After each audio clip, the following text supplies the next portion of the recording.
Around the themes of the film, it poses in particular hard-hitting questions around morality and loyalty.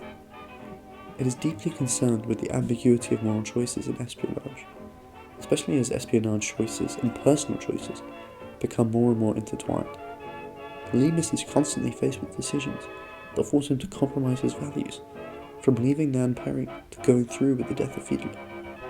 The film shows that in the world of espionage, loyalty can often be twisted or redefined, and individuals could end up as unwitting pawns in larger political games. There is also the constant backdrop of the Cold War.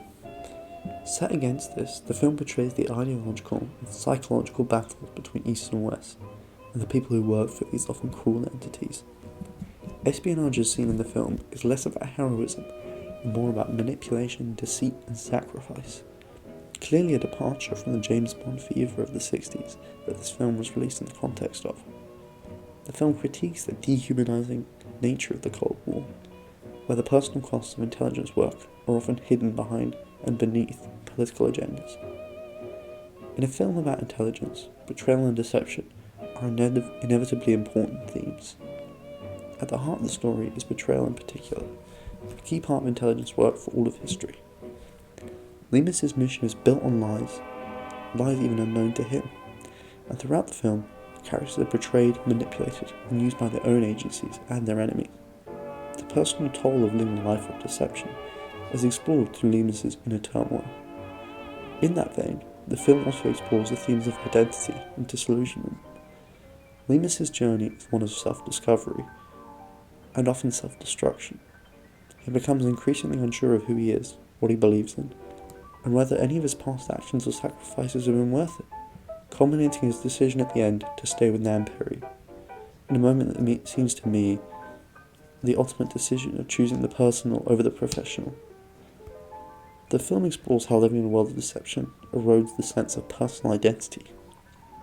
In an essay for the Criterion Collection, Michael Scrager argues that the whole visual tone of the film is designed around this disillusionment, stating that with Morris, in The Spy Who Came Up from the Cold, Rit uses greyness not as murk, but as the ideal palette for depicting precise shades of moral ambiguity.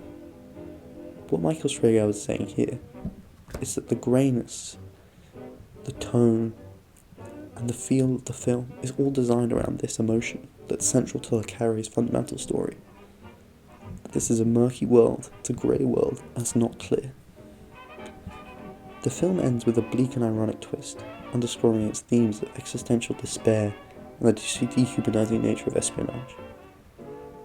The Spy Who Came In From the Cold is a sharp critique of the moral ambiguities of the Cold War and the attempts to simplify them, and it's a meditation on the personal cost of betrayal and espionage. It's an intense psychological drama that stands out among Cold War thrillers for its focus on the personal toll of the espionage game, rather than action or intrigue for action's sake. It acted as a bold cultural rebuke to the culture of intelligence that has sprung up since. Indeed, it's part of the Le Carré world of intelligence that is seen as a conflicting part of MI6, to the opposing vein, the adventurous spirit in which the organisation was founded, embodied by the sharp suits and identifiable baddies of James Bond. There is some significant context for this film, both in its literary origins and the historical moment. Based on a 1963 novel by John Le Carré, an ex-intelligence officer with MI6, it's a daring film to make given its moral ambiguity, especially at the time, in the 60s, with the Cold War raging on, with political lines pretty clearly drawn.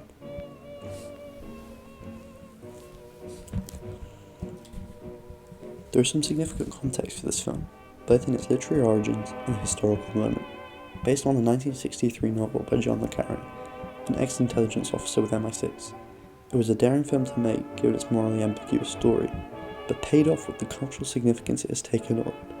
Le Carré himself said that the book won him some anger from ex-colleagues, but in his own words, the novel's merit, then, or its offence, depending on where you stood, was not around its place, but around its accuracy. Indeed, the book was not free from controversy, despite these positive reviews. Good does not always vanquish evil in Leamis' world, a defeatist attitude that was criticised at the time by the Times newspaper. However, ultimately the reception was good. In 1990, the Crime Writers Association ranked the novel third in the list of the top 100 crime novels of the year. 5 years later, in a similar list by the Mystery Writers of America, the novel was ranked 6th.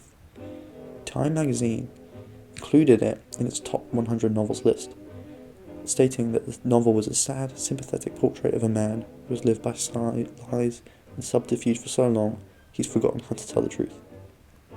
The book was also headed by Publishers Weekly on its list of the top 15 spy novels in 2006.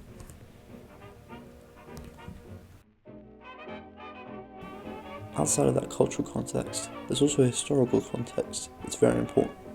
While the release year in 1965 was not quite as dramatic as the year of 1963 when the book was released, which had the assassination of JFK, it still came at a time of great interest in spying and espionage as a business, and as an activity that governments carried out. The Berlin Wall, an integral part of this story, was erected just 4 years earlier, and the Cold War had settled in as a global reality. Indeed, as that Michael Scragow essay I mentioned earlier describes, it came at the crest of the transatlantic James Bond hype, with JFK already having declared himself an Ian Fleming fan. This context perfectly sets the gritty film up to serve as an expose of the world of intelligence. It's perhaps hard to grasp how shocking it would have been to the public then, given the skepticism and cynicism that exists around the spy business today, but it really would have been a change. There are some changes from the book to the film in terms of the story, despite following the original source text pretty closely. The one significant change is that of the name of the main female character, Liz Gold in the novel, to Nan Perry in the film.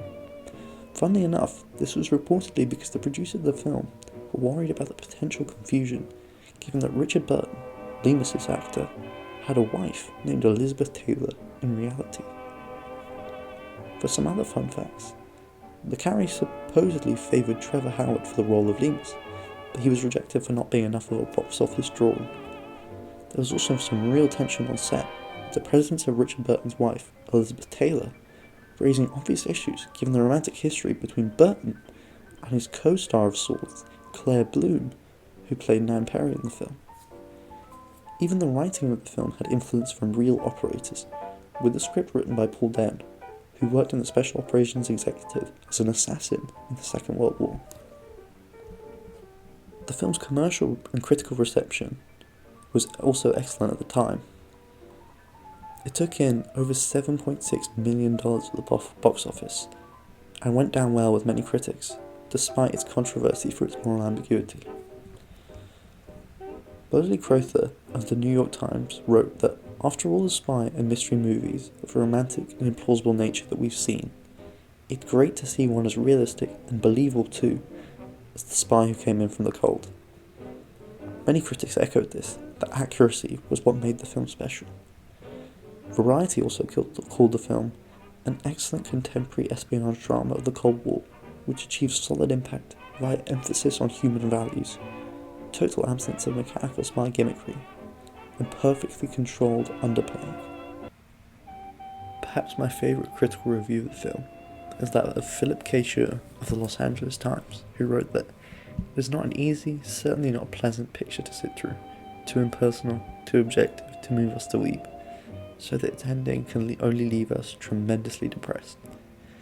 Obviously something I disagree with, but I do think it's quite funny that the overriding emotion that critics of the film have is that depression. I mean, part of it is what the film is about, showing the sadness that emerges with these stories of intelligence, of espionage, and of personal betrayal. I mean, the statement captures my opinion on the film almost perfectly. It's not necessarily an easy watch. It's got no feel-good end, or superbly moral hero to root for, and yet it still maintains a good pace, great twists, and an excellent storyline. Apart from those technical aspects which are good, I think it's fair to say, on a wider sense, that it's a cultural masterpiece. It captures the gritty, dirty, and emotionally confusing world of intelligence in a way that's both more real than other depictions, but more lasting today. No matter how technology changes, these human emotions of love and betrayal of loyalty and power will always remain core tenets of the world of intelligence that this film inhabits.